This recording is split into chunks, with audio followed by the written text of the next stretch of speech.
When my wife told me she was going on a work trip, I didn't think much of it at first. She had been talking about how her team was under pressure and how they often leaned on each other for support. Still, something in her tone bothered me. She mentioned her work husband again, a joke she had used before, but this time, it didn't sound like a joke anymore. My gut told me something wasn't right. Over the next few days, she packed with an excitement I hadn't seen in years. She claimed it was strictly professional, yet she chose her best dresses and perfume, the kind she usually saved for date nights. I kept quiet, but inside, suspicion kept building.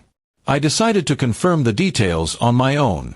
With some discreet checking, I discovered the hotel she had booked, and it wasn't just her going. Her so-called work husband had reserved a room too. Instead of confronting her immediately, I reached out to his actual wife. We had met briefly at a company dinner once, and I still had her contact details. At first, she didn't want to believe me, but when I showed her proof of the booking, the truth hit her. Together, we decided that we wouldn't sit quietly while they treated us like fools. We would face them where they least expected it, at the hotel itself. When we arrived, we didn't rush inside.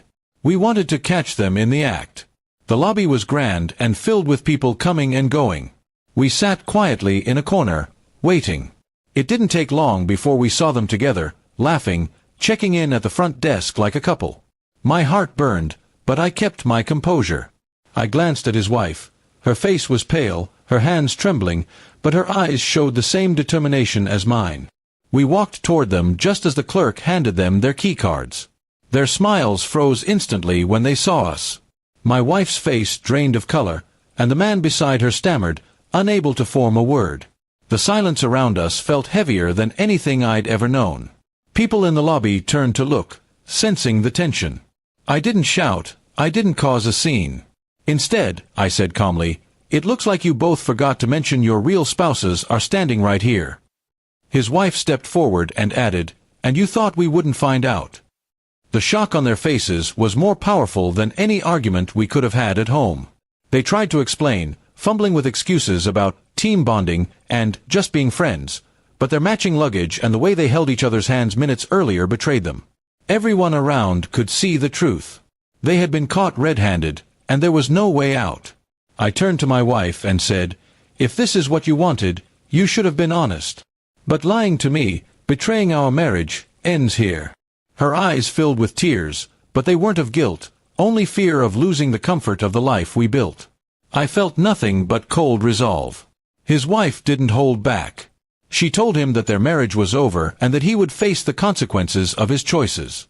The man looked helpless, realizing that everything he had taken for granted was slipping away in a matter of minutes. We didn't argue further. We left them standing there in the middle of the lobby, exposed and humiliated. As we walked out together, his wife whispered to me, "They thought they were clever, but they forgot we had the right to the truth." The ride home was quiet, but my mind was clear. For years, I had ignored small signs, brushing off my wife's constant mentions of her work husband as harmless jokes. Now I understood those jokes had hidden real feelings and real betrayal.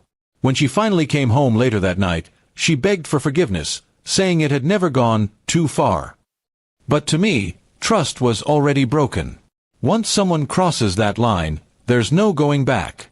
In the weeks that followed, I focused on myself, on rebuilding a life where honesty mattered more than appearances. The pain was sharp, but it reminded me of one thing: betrayal might cut deep, but exposing it brings back strength.